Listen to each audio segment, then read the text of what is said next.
One of the overriding characteristics of Mary's Mercy Center is the kindness.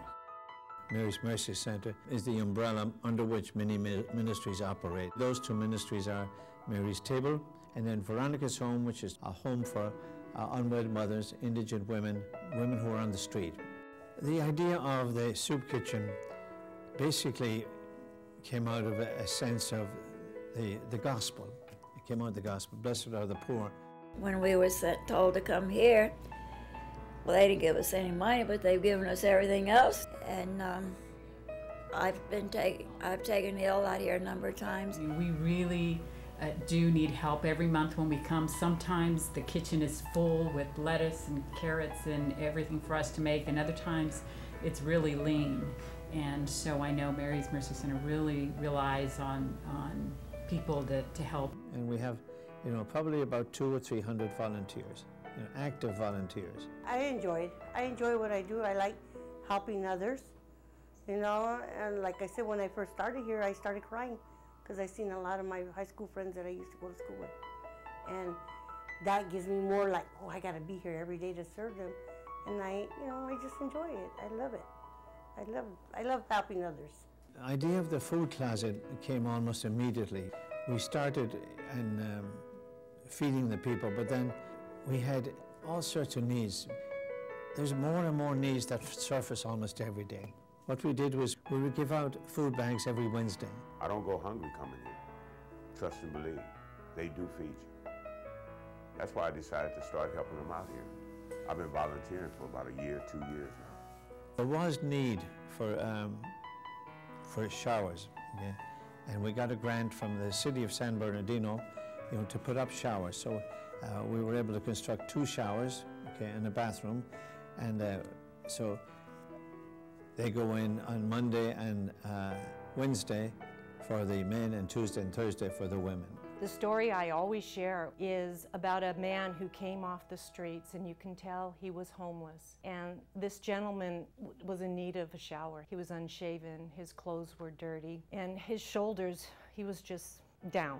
You could see it. He comes in and he uses the showers. They give him clean clothes. They give him towels. They give him the toiletries to shave and clean himself. After he was done, when that man left the premises, his shoulders were a little bit further back. He stood taller. And there was another, people wanted clothes, and they would say, do you have any clothes? Or, my kids don't have shoes, things of that sort.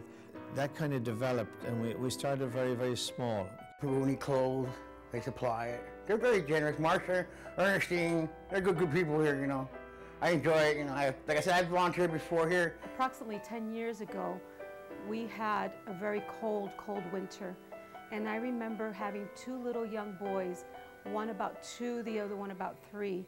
And all they were using were a pair of Pampers. And fortunately for us, because of all the donations and all the clothes that they've donated, we were able to dress the 2 children. When we started, we started out of an ordinary household refrigerator. That's how we started. And then it started to grow, and when God is doing His work, you're pulled along. You don't plan. So we moved over then into the present site where we're at, and Marcia came on board. And Marcia is really invaluable. I mean, she's a great blessing to us because she's in charge of the kitchen, okay? She's in charge of that whole operation, that deals with people. She's a hands-on person, and she's the best hands-on person that we could have.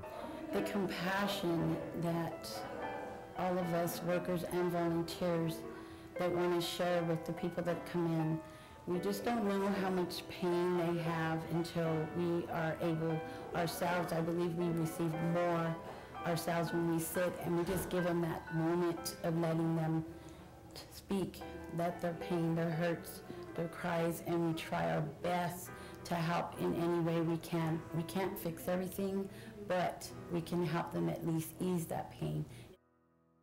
Veronica's Home of Mercy is a home for unwed mothers, their children, indigent women, women who are really need a home.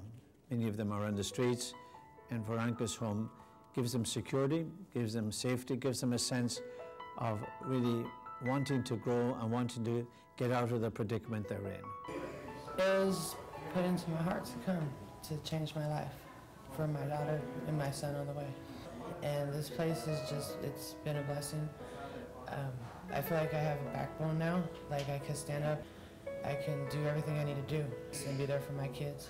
The whole idea is that here's a home for them, and now they're on their way to a better life. I became homeless due to a domestic violence situation, and I was staying at the Salvation Army. I was 6 months pregnant, and the Salvation Army didn't provide the things that I needed. So my mom, she told me about this place, and I came here, and I was really blessed to get in. I was looking for change and a chance, and I was given it.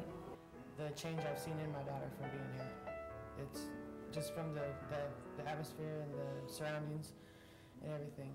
It's great. At Veronica's home, we have probably about 20 women in average that are in the home. Kids, I don't know how many are there. I think 1 million, maybe. After a while, they get a sense of I think, enthusiasm, because things are changing. They're changing rapidly for them. The program is there where people will cook meals for them, where they'll have a whole sense of community, then into a small, maybe 2 or 3 bedroom home. First step is candidacy. You come into Veronica's home and they're sort of on probation, and they begin to see, can I do this? Will I be able to do this? And then once they acclimate to that, then they live there for maybe 6 months, a year, and then they can leave at any time. And some of them, will leave and do leave, and then they go to the transitional homes of, Casa Merced 1, Casa Merced 2, and eventually they get back on their feet. What we're trying to do is restore the dignity to people who have lost a sense of dignity. Anybody that wants to have a good future, that needs a second chance, that even just needs to have a chance at all, I tell them about Veronica's home. They provide us with so much. They give us support. They just, if you need someone to talk to, they give you rides to where you need to go. They inspire you. Ms. Debbie gives you that push that you need. I just tell them if they want a chance, if people that have lost their kids, people that have, are close to losing their kids, they're just close to losing their way in life, I tell them about Veronica's home a lot. And if they're really serious about changing their lives, I tell them to go to Veronica's home. It's, if you really want change in your life, this is an excellent place to be. Now they opened up another women's home for battered women, which is very good. Many went for the men.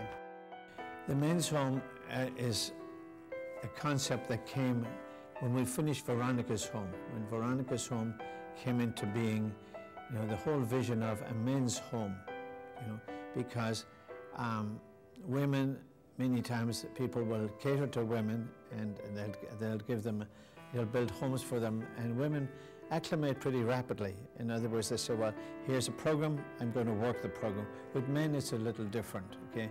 Men sleep in the street. Some people want to be on the street. They will never come off the street because they know how to work it. They know how to be safe on the streets. But what we're looking at is sort of a complementary home for men as it is for the women.